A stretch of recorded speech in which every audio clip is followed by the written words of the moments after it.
Okay. So it's a really casual conversation. I'm going to get my treadmill up to speed here. Okay. Takes a little bit. Oh. So this is my dad. Dad, hello, welcome. Hi. Hi. Um, Thanks so much for doing this. I know it was late notice. I just realized I wanted to get um, a bunch of these recorded before I went on the road so that I could edit them and Sure. put them up. So Good idea. This is sort of a family project, is that right? it's family and friends. Just it's like I realized I know so many amazing people who are really alive and present and have passions, and I want to record them talking Oh, about their passions because it's kind of a way to I call it kind of a conspiracy of hope. It's kind of a way to show the wide variety of human goodness, you know? sure. And to see, to witness people who are very much alive. Yeah. Yeah. Yeah. It's like an exploration of the human soul. It's like, I mean, I know you don't believe in souls, but there's something like the goodness in people that's Yeah. really Yeah. real. So, well, Dad, okay, so this is about you, my Okay. father, Ed Walbridge. So, what is your passion that you'd like to talk about today? Well, I like to get things organized. Mainly, I really like studying physics and learning to understand the physical world. And when I was a kid, the first thing I wanted to do was to be an explorer, like discover new continents. But it's too late for that. And anyway, I think that exploring, learning physics is more satisfying, and especially at my age, I better stick to things involving books and reading. So, So that's tell me more about how physics became your exploration. well, okay. Of course, I went to Shimer College, and I didn't know what I wanted to do or be. So that was fine because it was a liberal arts program, and I was exposed to different fields like biology and math and physics and a lot of literature and history. And so I pretty much liked them all, except I didn't feel good in sociology. Um, but I really liked sort of mathematical things involving rigorous logic. All right, well, before you continue, this is really good, but before you continue, can you make sure nothing's on the microphone? Oh yeah, I'm sorry that my thumb was near it. Okay. Yeah, yeah. Should I Great. repeat myself or not? No, it was easy to hear, but I could just feel that something was coming up. Yeah, that So, was me. I apologize. what about before Scheimer? Like when you were a kid, what's the first time you remembered um being interested in anything related to physics, or was it all exploration? Like of Oh, land? exploration, like uh, my friend Ted Davis and I, we like to go out in the fields and explore, and we got through our farm, as far as our farm, and into the next farm. And then it came a little bit, terra incognita beyond that. So I mean, we were just kids on bikes or walking. Um, but then going back to college, oh yeah, then when I was a kid, I remember after a big rain, there was lots of there was water coming down the driveway, a gravel driveway, and I thought it was really neat to make dams.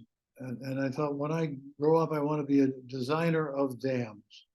So that seemed like a nice idea. And of course, that never happened, but it's still in the area of physical stuff. And when I was at Scheimer, I didn't know what I wanted it to do, except I knew it had to be somewhat um, physical and involving physical things, mechanical things. Right, And because you said sociology wasn't your thing. So yeah, that's people right. were not your thing. Right. It seemed too abstract. Although now I really like it. Anyway, I remember I went to the library one evening and I just sat there and I thought either economics, mathematical economics or physics. And I went back and forth and decided on physics, and that settled the course for the rest of my life. And did you get joy from that, or was it sort of a vocational? I mean, how did you feel? Well, I think joy is not quite the right word, but a deep satisfaction from understanding things. In other words, you look at the world and there's great disorder, and then you study the sciences and you see, and there's order there. I mean, gravity is the same pulling on the moon from the Earth, and the same law of gravity is attracting the Earth to the sun.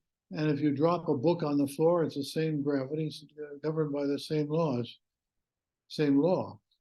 So, so it makes a chaotic and complex world simpler, and so that's very satisfying. So can I ask why that's satisfying? Why do you think that's satisfying? Well, it just is. I mean, to you, it's not satisfying to everyone. Like to me, it's not satisfying. Oh, it's not? That's not why I do science. It's not about making things simpler. So, but for you, it is, and I'm just curious. Yeah, it is for me. It's making order in the world, and it is satisfying. And then being able to understand what's going on. That's, I mean, understand that the same laws are governing so many different things, and so what you see around you has explanations and simplifications or simple explanations. So there's almost a so you get satisfaction out of like reducing the number of possible explanations.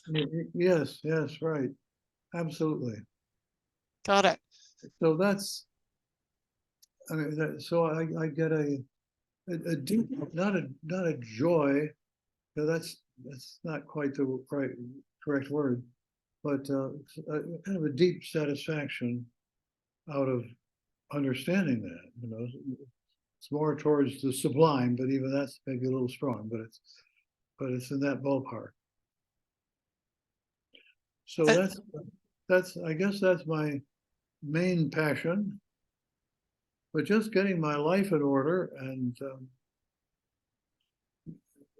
getting things in order day by day. I Is, understand that. But can we go back to this passion? Because I really want to dig deep into this passion of finding sort of root causes or simplifications of complexity.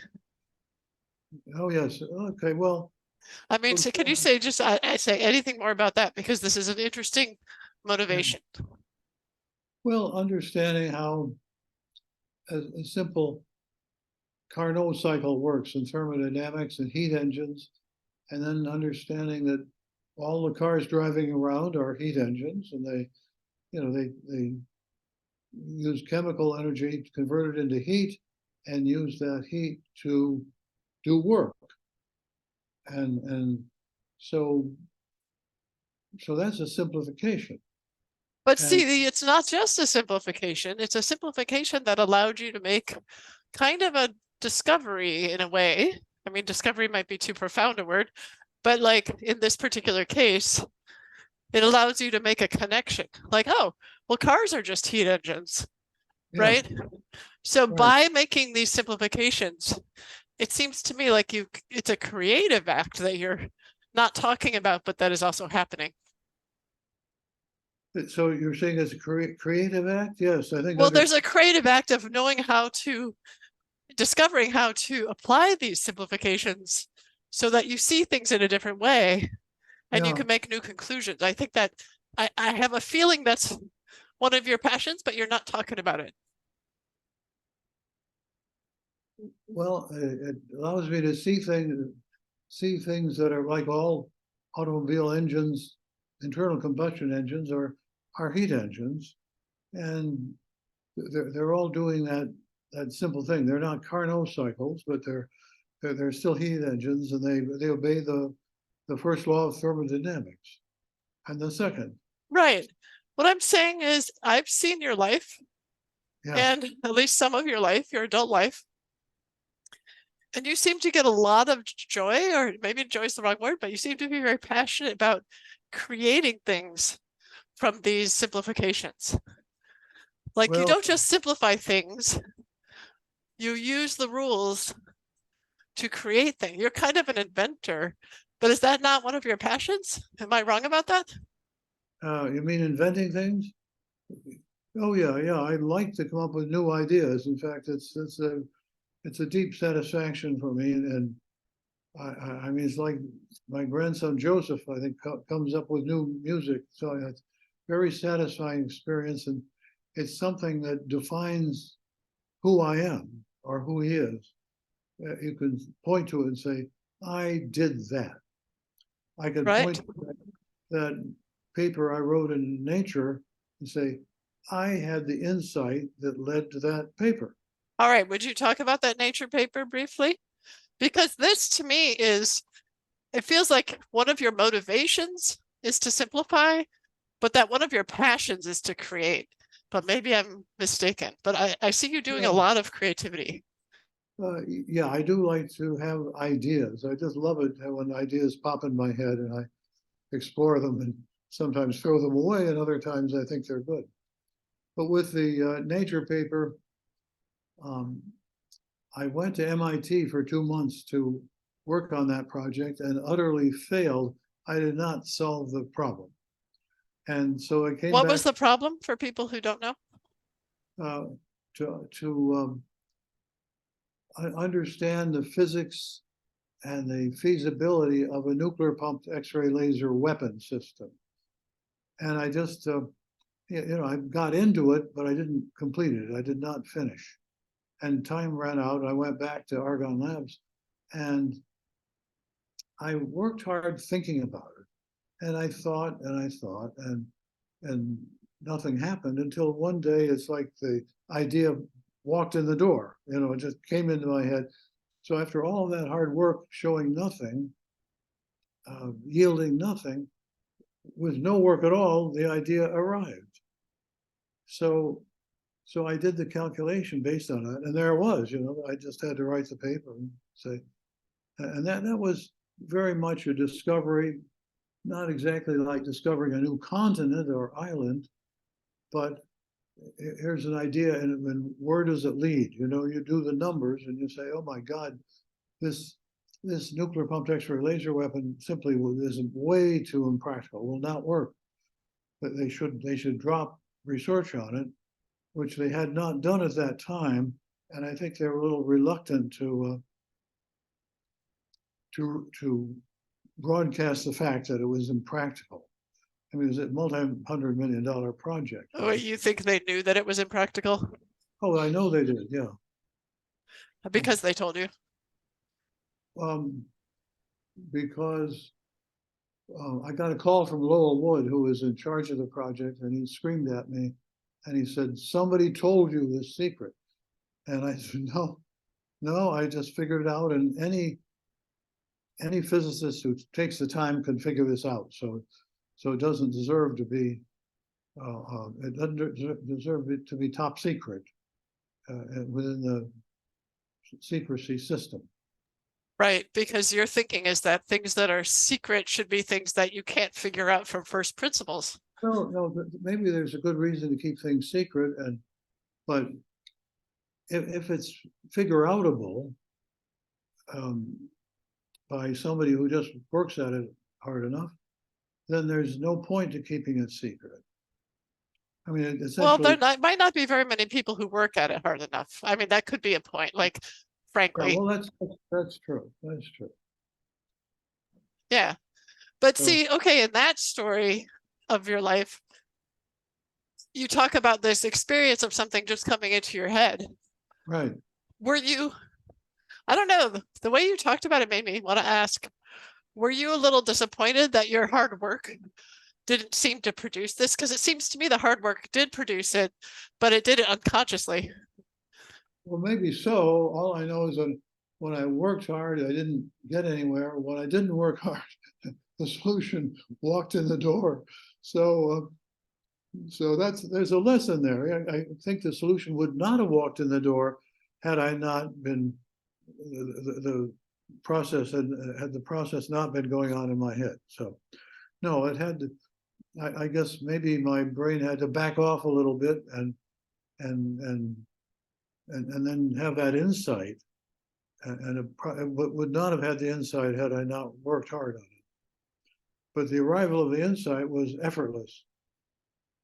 Well, you'll be happy to know that that story of the arrival of the insight being effortless and your brain having to back off matches all the experiments on Oh, really? insight and creativity. Yeah, No kidding. No, yeah, that's yeah, cool.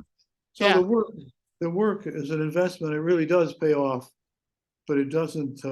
It's not like lifting up a stone. You lift up a stone, you make an effort, and the stone rises. Yeah, it's like lifting up a stone if the effort is delayed.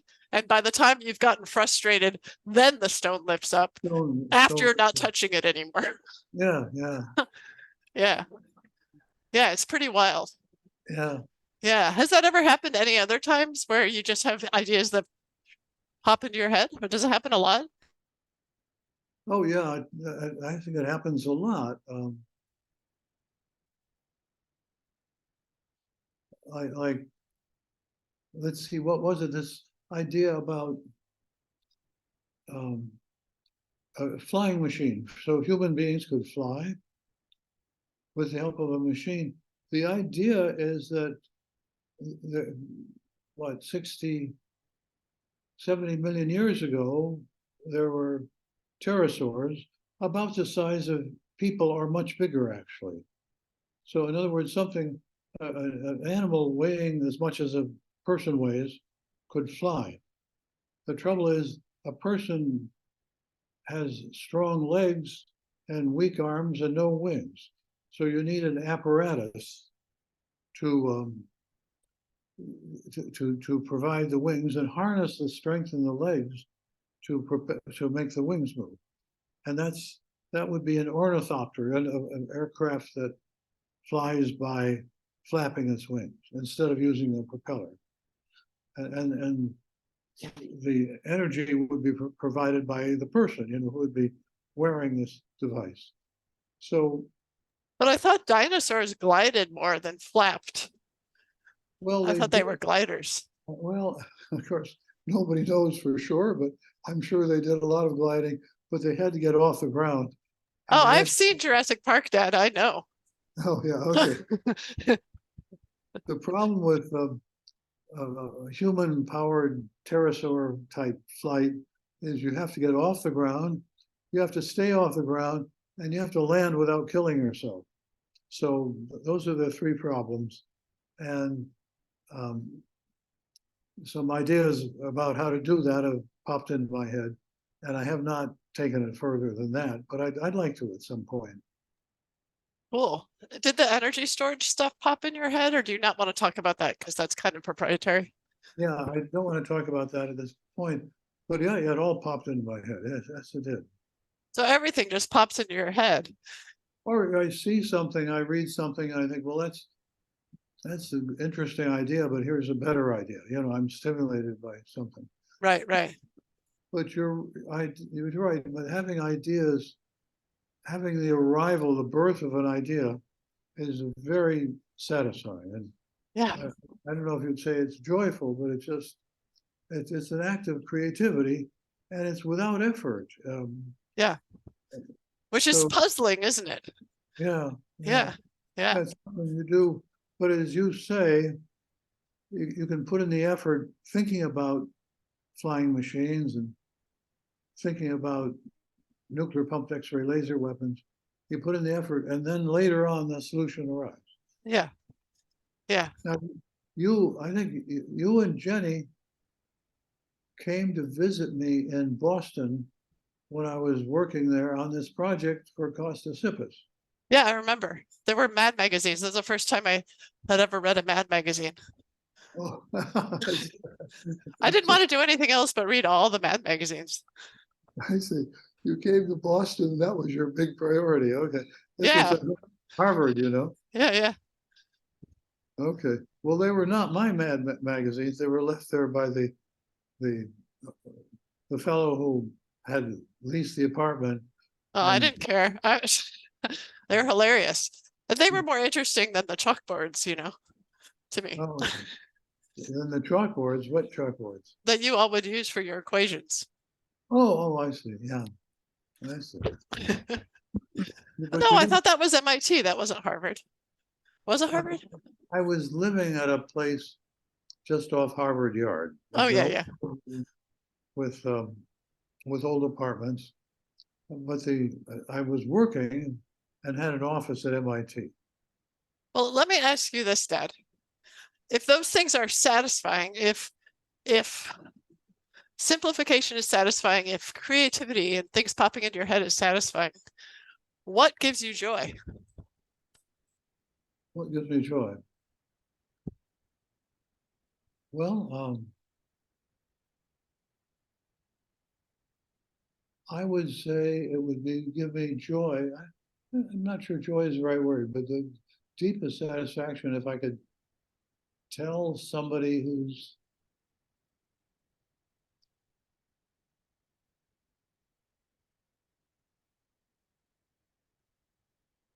Okay, I'm listening.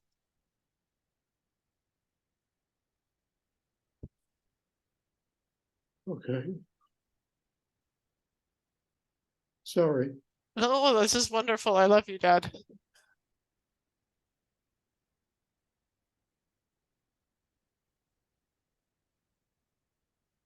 Tell somebody who is struggling with obsessive compulsive disorder how I have managed that and to some extent succeeded.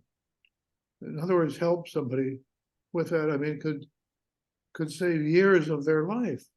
What would you say? Like, let's say someone with obsessive compulsive disorder is watching this right now. What would you say to them? I would say the obsessive impulse comes as a sense of something is wrong. And for much of my life, the sense of something is wrong, like a dark shadow that comes over, I would attach it to something. I say, well, I have to wash my hands, or have to repeat a ritual or something. You know, so I did not have the perception that the dark shadow arrived. I would just attach it immediately to something that had to be done. Wash hands. Okay. Then finally, with the help of therapy, I was able to see um, like slow motion photography. First, the shadow arrives. That's event A. Then B, I attach it to some need to do a repetitive or obsessive compulsive task. So when I saw that the the arrival was when the sense of something was wrong, really wasn't there really wasn't anything wrong. There was no need to do the ritual. There was the true feeling that something was wrong. That the feeling was real and strong, but I could detach it and say, you know, that's pure nonsense. I won't I won't respond to it. And so that was a huge insight. And when you didn't respond to it, was it also important? I remember you saying this, which is why I'm bringing it up. Is it also important to say, oh, look, I'm not dying and I didn't wash my hands 50 times? Yeah, I'm but just the idea of saying, here is a sense of something is wrong, and where is something wrong? It's just not really there. And so kind of catching it before it attached. Right. That It must be, I mean, sorry, please continue. I had a thought. Please continue. you said that I wouldn't have to wash my hands and everything would be okay. Yeah, I'm sure I felt that, but I sort of, once I could see the detachment between A and B, I think I knew that, Right. but it was a sense of something is wrong, and realizing that it was like within me an entity, maybe my id or something that was sort of throwing tomatoes at me, Yeah. and that's all they were. It's not something in the outside world that I had to deal with. I Right. could I could ignore it, which I did more and more and more, and that tended to weaken the dark shadow, the tomatoes. You Right. see what I'm saying? Well, yeah, yes, I think that's a beautiful description. And I have a question, which is, as you learn to detach and recognize the dark shadow versus the insistence of the action, and realize that had one function, which was just to throw tomatoes. I guess I'm wondering, did more ideas pop into your head? Because it seems to me the dark shadow is kind of like an idea popping into your head, but it's not a good idea, right? And you Well, would that's have to right. right? There's a differentiation there. Yeah, it just arrives. Yeah, if you're sitting at a desk or lying in bed, things come into your head. I don't know Right, where from. But so it could be a dark shadow, or it could be a memory, it could be an idea, it could be a solution to something. right, They just arrive, and one thing kind of leads to another. But that's what happens if you're not watching television or the internet and so on. right. But what do you do to differentiate? Like, what would you tell someone if they're trying to differentiate between a really good idea and something that's actually just self-sabotaging, like an obsessive compulsive thought? I, I, I would say you have to, don't fight it, but just observe it. I mean, I got to the point where I could say, it's like there's a pigeon that flies into the room. I see the pigeon. Right, It's arriving. Now comes the need to do the repetitive compulsive act. But it's that pigeon. The pigeon is not saying do it. It just arrives with no content other than the sense of something is wrong. You see what I'm saying? can you say that last sentence again? It It's arrives with the sense of, the sense of something is wrong, yeah, and something is wrong and needs attention, but there's nothing really there. Your brain very quickly in a millisecond tends to go find something wrong. But I'm going to fix it this way, even though, of course, your hands have nothing to do with the pigeon. yeah, Yeah, yeah. Wow. so that was like, I'd say, a big achievement of my life, actually figuring that out with, Wow. with with help of others. Yeah. And when you say don't fight it, you don't mean like if the thought is to do damage to yourself or others, you don't mean go ahead and do damage. You mean No, no, don't no, no. fight the existence of the thought, Yeah, right? no, observe the thought, observe it. No, my therapist said that. Observe the thought, wait for it to come and see. And when you see that it's just a sense of something that is wrong, uh, and that's all, and it arrives with no content other than that, and then it wants to attach to something. Yeah, I mean, what's it supposed to do? You're supposed to look around and find something wrong. So you do that. right, right, But you can make it in slow motion and say, now here is the something is wrong feeling. right, And now we do the ritual. And you think, well, frankly, something is wrong is just a pure something is wrong when there's nothing wrong. right. And there's no need. And if you do the ritual, it doesn't really work anyway. Except, You still feel like something's wrong, right? well, it helps. I mean, you can, if you say, well, you need to wash your hands and you wash your hands, there's some relief from that. Right. But not complete. Well, it's not complete, but then, a few minutes later, something else comes along. Right. Well, did I really wash my hands? Right. Did I really do it? Right. Or did I do it adequately? Right. So, Some complaint about what you did. The ritual wasn't enough. yeah. So Yeah. now I talked to my friend Shelley, who's a psychoanalyst, Shelley Myers, and I said, well, I had this problem. I've had this problem with obsessive compulsive neurosis, and he said, go talk to one of his colleagues, Joe somebody at Chicago Institute for Psychoanalysis. I never did, but I thought I could, and he'd prescribed some drug, but somehow that's not so satisfying to me as being able to say, I've observed myself as a case study, as a specimen, and observed what's gone on.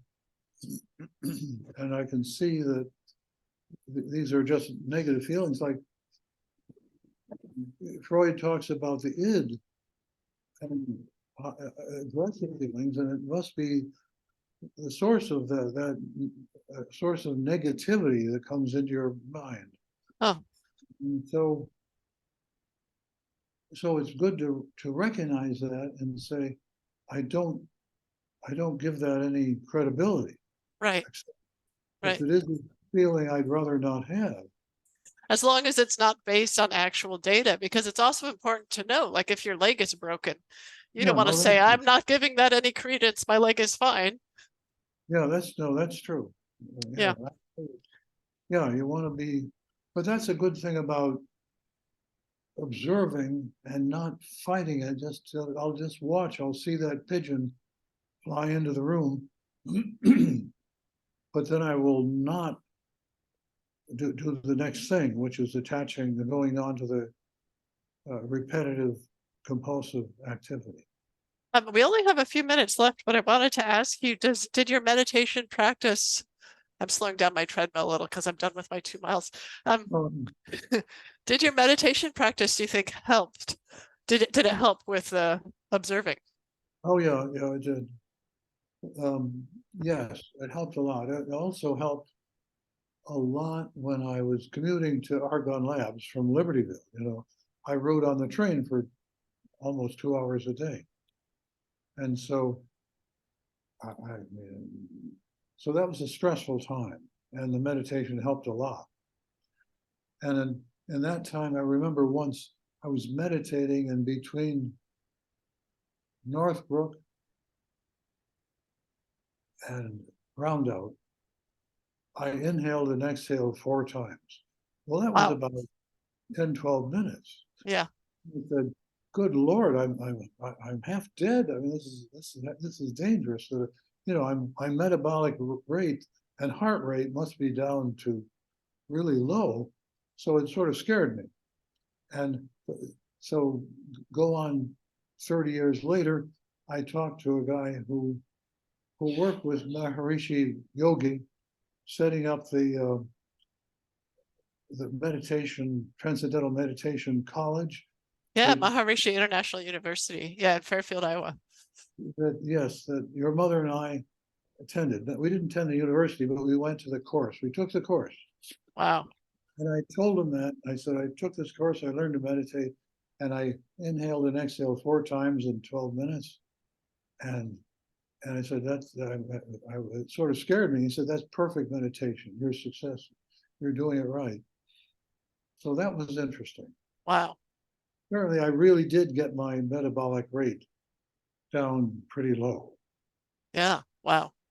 Well, So, it's so interesting in this conversation. 2 things. Could I reflect on 2 things that I noticed? yes, yes. One is when I was younger, maybe 20 years younger, I would ask, Dad, what is your wish for the world? And I'm sorry, as if I'm telling a story about you. You would start to cry and say, I just wanted my daughters to know the laws of thermodynamics. Do you remember that? Did I say that? Yeah. Oh, true, true. So That's a good wish, you know? it's a great wish. And things have changed now. You say that your joy is essentially to help people. Well, and to understand things myself, you know, to understand myself, to understand the world around. I mean, um, I wish we had a world where with no war and no problem of food or climate, and people could spend their lives being philosophers and If they trying to. wanted to, some people might want to spend their lives being warriors. I mean, there's definitely different type of people, Oh, right? that's true. But at least with philosophy and learning, there's just no end to it. Yeah. And you're not, you know, you don't have to win to beat somebody else. You don't have to compete and demolish or prevail over Destroy. somebody. Yeah. Yeah. Cool. Well, thanks. But I do Yeah. notice that the part where you cried wasn't about physics. It was about helping someone not have to lose years of their life to OCD. Oh, yeah, that's right. That's true. That would be a very powerful thing. Yeah. Yeah. I hope it can help. All right, Dad. Thanks so much for sharing all this. And maybe we'll do this again sometime because I know there's more in there Okay. to talk about, but I really appreciated it. Oh, you're welcome. Well, thank you.